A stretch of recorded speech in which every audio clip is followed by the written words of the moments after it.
Bonjour à tous, ravi de vous accueillir en ce vendredi matin. Vous avez remarqué que nous sommes juste devant le musée Mémoire et Patrimoine des Terre-Neuve pour une visite exceptionnelle réservée aux abonnés des Malouins dans la course. Allez, venez.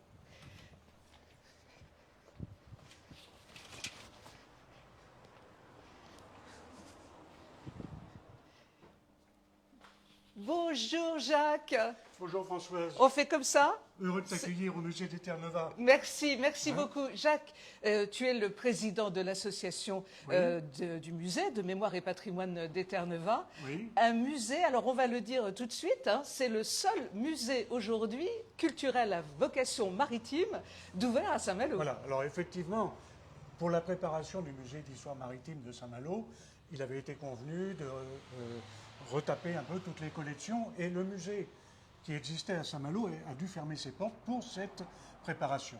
Donc actuellement, on peut dire qu'on est le seul musée maritime ouvert à Saint-Malo.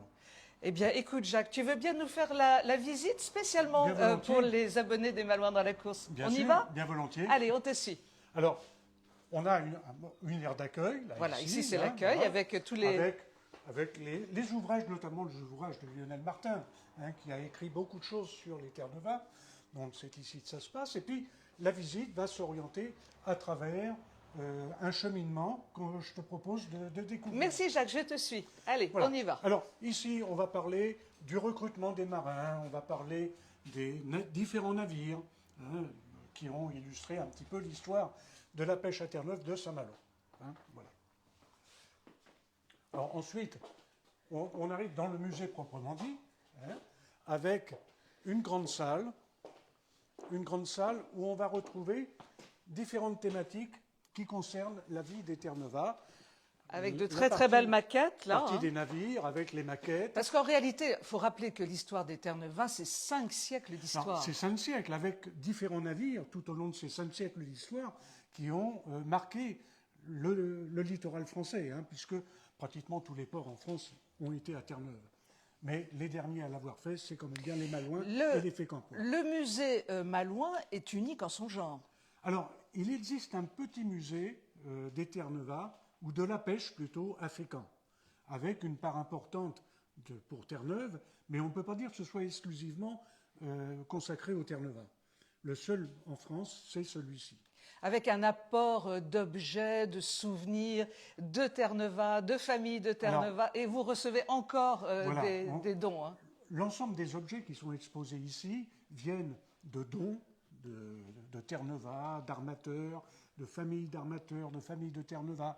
Il y a des objets qu'on a achetés, des objets qu'on a récupérés, mais essentiellement, c'est à partir de dons que ce musée a été bâti.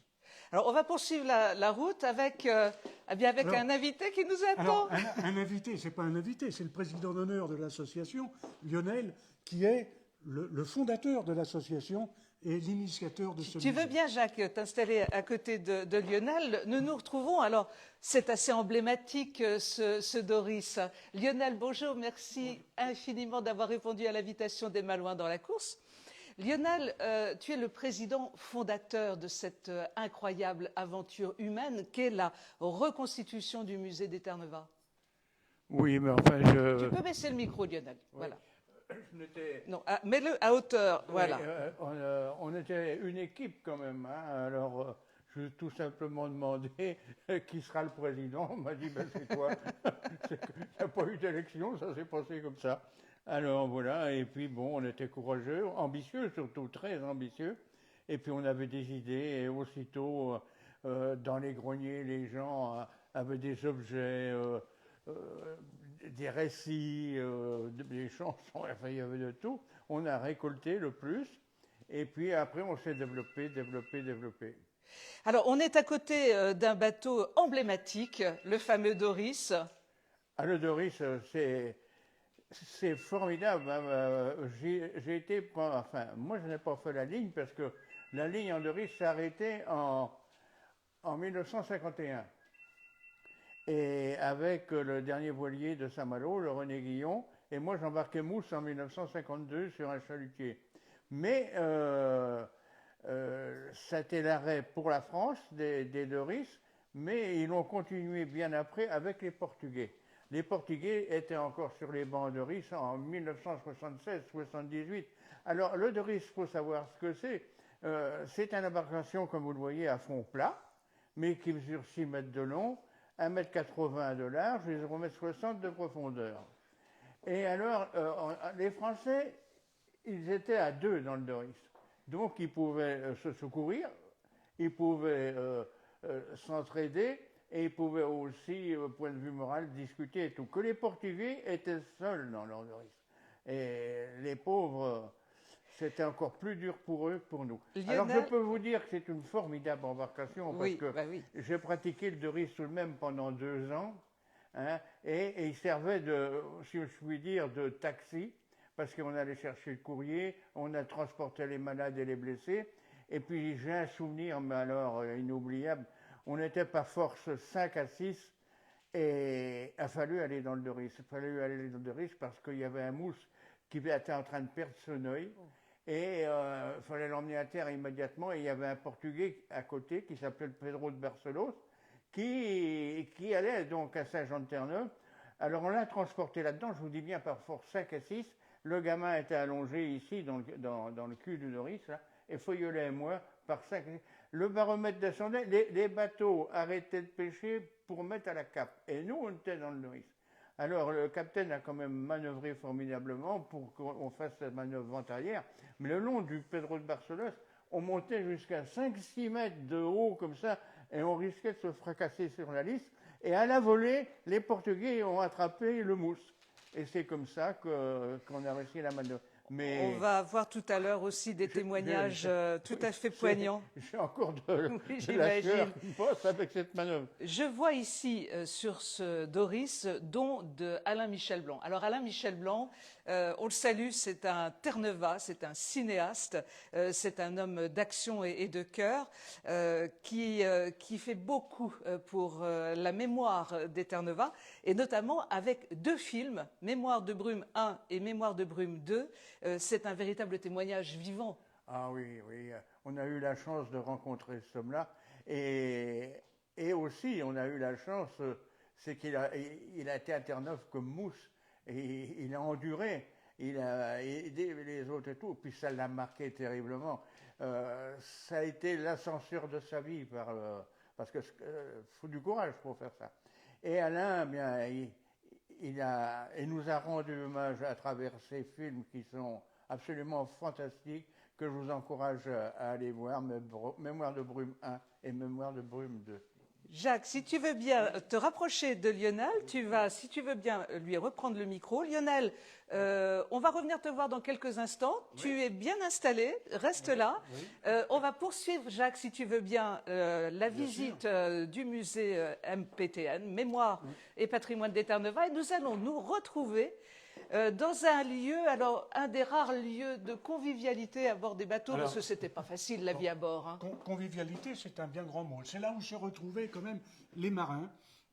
Alors dans le poste d'équipage d'une part, parce qu'il fallait bien dormir un petit peu de temps en temps, hein, il n'y avait pas que le travail à bord, même s'il était très présent, et puis le réfectoire. Alors on a reconstitué ce qui pouvait paraître être un poste d'équipage, un réfectoire, à bord d'un chalutier classique. Jacques, il y a beaucoup de mannequins, mais je remarque qu'au milieu des mannequins, nous avons aussi un vrai Terre-Neuvas qui nous attend. Oui, bonjour. Parmi les mannequins, il y en a un qui est un peu plus animé que les autres. Alors, si tu veux bien, tu vas te rapprocher de Jean-Baptiste pour lui prêter ton micro. Eh bien, comme tu veux, Jean-Baptiste, comme tu veux. Bonjour Jean-Baptiste, et merci d'avoir accepté cette invitation des Malouins dans la cour. Jean-Baptiste, alors toi tu as une vie de Terre-Neuvas incroyable, double miraculée, une situation qui aurait pu s'achever d'une manière dramatique. Et tu témoignes régulièrement à tous ceux qui veulent bien t'entendre de cette dureté de la vie des Terre-Neuvas. Oui, mais disons, dureté, c'est maintenant qu'on s'aperçoit que c'était dur, parce qu'à l'époque, c'était la vie. C'était comme ça. La preuve, c'est qu'on y retournait, c'est qu'on se trouvait bien. Et disons que nous n'avions pas beaucoup le choix, parce que l'industrie dans le pays malouin, il n'y en avait pas beaucoup. Hein. Alors, dans le pays malouin, soit que vous étiez cultivateur, pêcheur ou curé.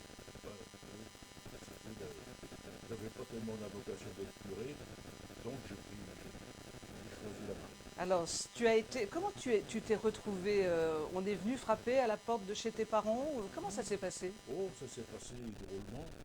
Un beau jour, ça devait être au mois de mai, mon instituteur, avec un autre copain, qui s'appelle Jean-Claude Codicon, le frère de nous, nous dit: vous ne faites que des imbéciles, je ne vous présenterai pas au certificat d'études. On a pris ça pour argent comptant. Le jeudi suivant, sans rien dire à nos parents, nous avons pris l'eau, on a pris la vedette à Saint-Malo et nous sommes allés nous embaucher chez Victor Pleven, sans rien dire à nos parents. Et là, nous avons eu au bureau M. Pleven qui était là, qui nous a reçus. Oh, ça c'est des gars qui font embauche. Il a rebroussé les chemises, alors ça c'est des questions pour m'embaucher ça. Première partie. Mais au mois de septembre, nous avons reçu à la maison un courrier comme quoi il fallait aller à l'école rue de Toulouse. Nos parents sont tombés de haut. Et c'est ainsi que tout a démarré. Ça démarre. Une vie de marin, une vie de Terre-Neuve, c'est avant tout une vie de marin à bord de bateaux. Comment ça se passait? Vous étiez combien à bord des bateaux? 58, 59, puisque au-delà de 59, il fallait un médecin à bord. Et comme les marins n'étaient jamais malades, Oui, il n'était jamais malade, mais bon, vous soignez avec les moyens du bord, si j'ose dire. oui, Une pêche à la morue aussi à bord des Doris, tu as connu ça ou c'était plutôt le chalut? non, c'était le chalut avec le pont découvert. Mais j'ai vu des doris, des tonnelles, on travaillait par moment avec des mineurs portugais. Et des moments difficiles, des moments où l'accident peut se produire, des moments où l'irréparable aussi peut se produire avec, on peut tomber à l'eau, pour dire les choses. Eh oui, C'est ce qui t'est arrivé? c'est ce qui m'est arrivé. Comment ça s'est passé? Eh bien, la mer est grande, pourtant, et nous étions au niveau de Saint-Laurent, pêchés en bordure de la banquise, et les bateaux sont passés trop près. J'étais sur le colonel Pleven et nous avons croisé un bateau espagnol, le Santa Rita, et les chaluts se sont pris ensemble. Un chalut. Donc, on a débrouillé tout ça. Et comme nous devions avoir un treuil plus puissant que celui du Santa Rita, c'est nous qui avons remonté le long de notre bord les deux chaluts, forcément avec le matériel dangereux. Immanœuvrable. Et là, nous avons amarré le long du bord, le long de notre bord, les deux chaluts. Mais je les avais virés, on a amarré le long du bord. Et nous avons commencé à virer les palanquets de poissons de notre chalut. Et moi, à ce moment-là, je larguais le cul, c'est-à-dire la poche du chalut. Et en bordure de banquise, la mer est calme, c'est passé par la glace, mais il y a une forte houle, des fois de 5-6 mètres. C'est très, très puissant. Et il y a dû avoir une houle plus forte que l'autre.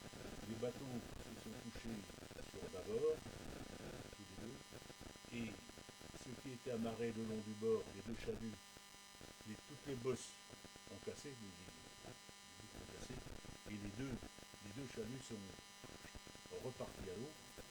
Et moi qui me trouvais dans le chalut, j'étais catapulté par-dessus bord avec les chaluts. Et là, c'est une formidable chaîne de solidarité pour aller chercher un homme à la mer. Ben, disons que bien qu'il y avait les deux bateaux, tout le monde était pris dans les manœuvres. On me disait Georgelin, on va venir te chercher, mais dans le golfe Saint-Laurent, que ça a sorti, ben, il y a énormément de courant, plus la prise au vent des bateaux. Et l'eau est très froide. Je ne me rappelle pas, mais elle est très froide. Oui. Et donc les bateaux sont partis en mer. On va venir te chercher. Je suis resté là, et à un moment, on voyait par le salin dans les yeux et tout, je voyais tout.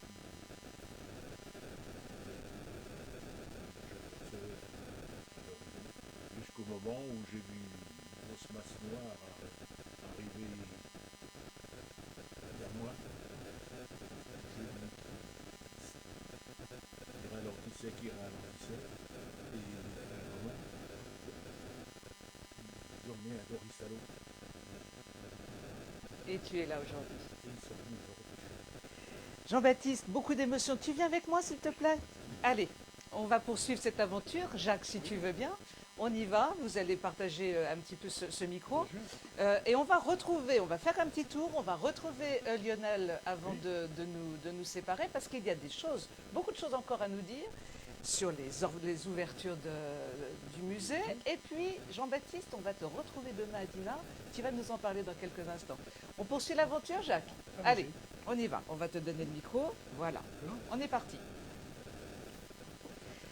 Donc ça ici, c'est une autre partie plus moderne. Hein. C'est une partie un peu plus moderne. On a reconstitué ce que pouvait être une passerelle de chalutier avec les différents appareils que le capitaine avait à sa disposition. Une chambre des cartes, qui est important aussi, parce que c'est à partir de là qu'on va pouvoir positionner le navire.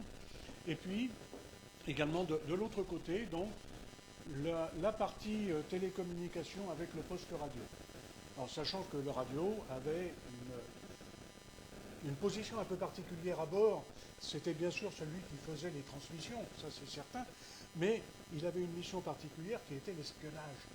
Ah. Il fallait essayer de trouver ce que les autres pêchaient et où ils le pêchaient. Il y en avait un qui était très fort là-dessus, hein. Lionel Martin, il était très Voilà, calé voilà. dans cette Alors, histoire. tout ça Hein. se passait avec le radio qui essayait de décoder les messages secrets des autres bateaux. On parlait de Lionel, je vous propose d'aller le retrouver. Vous Alors, allez vous installer à côté oui, de lui, bien sûr. à côté du fameux Doris.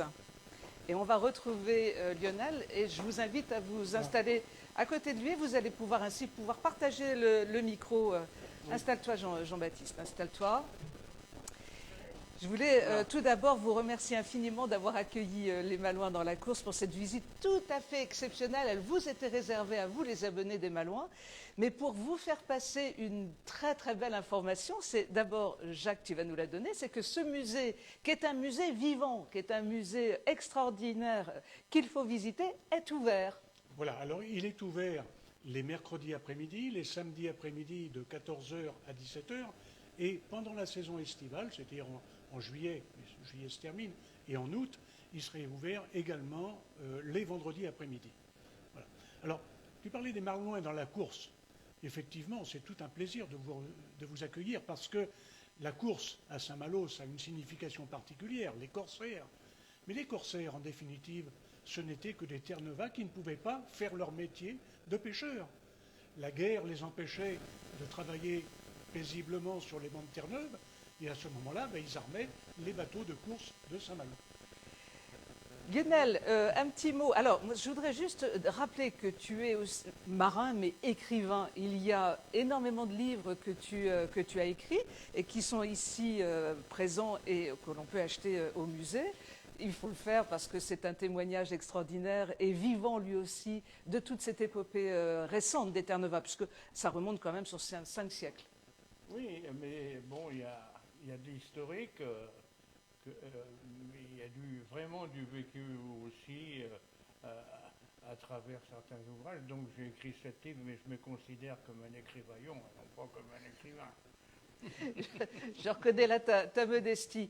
Si tu veux bien, Jacques, tendre le micro à Jean-Baptiste. Jean-Baptiste, si tu veux bien prendre ce micro. Alors Jean-Baptiste, toi tu es une éternelle porte-parole de l'histoire des Terre-Neuve, puisque demain, eh bien, tu vas franchir le barrage, tu vas te retrouver à Dinard pour une fête de la pêche magnifique.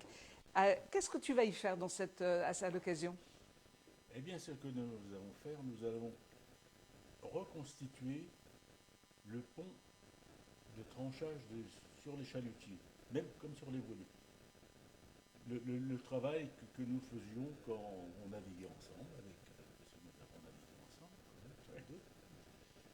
Et nous avons reconstitué ce qu'on appelle le métier, le travail du poisson de A à Z. Il va y avoir, on va d'abord trier le poisson, on va mettre dans le parc à décoller. Là, il va y avoir un piqueur qui va ébréguer le poisson, le vider. Il va mettre la tripaille, c'est-à-dire la tripaille, on parle d'abord, la tripaille du poisson dans une boulotte où coulait de l'eau.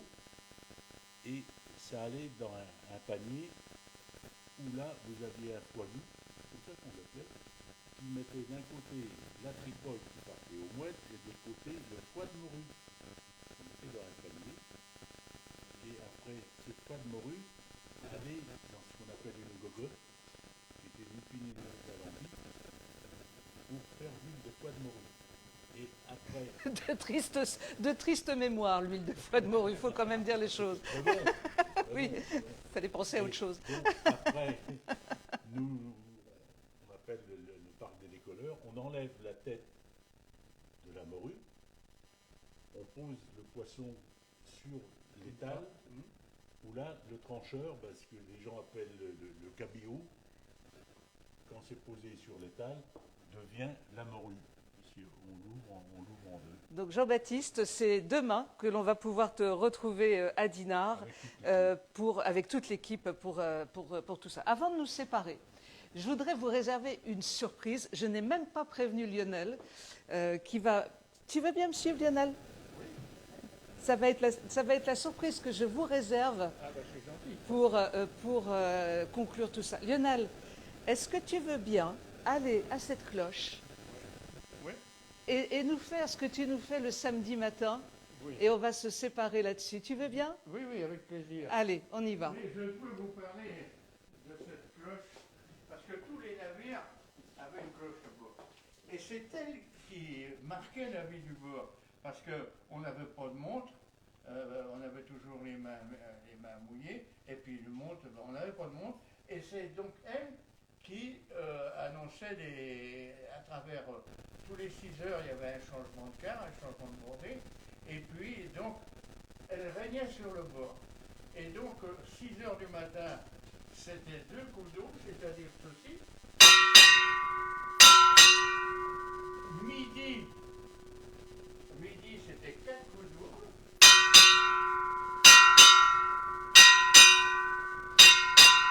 Alors celui qui allait se coucher quand on entendait la cloche, il était heureux alors. Mais celui qui montait sur le pont, qu'on avait pour 12 heures, alors c'était une autre chanson. Tu veux bien nous faire un appel au quart? Ah oui. Appel au quart et la bordée à manger. C'est sur cette belle parole que nous allons nous séparer pour une visite vraiment extraordinaire réservée au Malouin dans la course.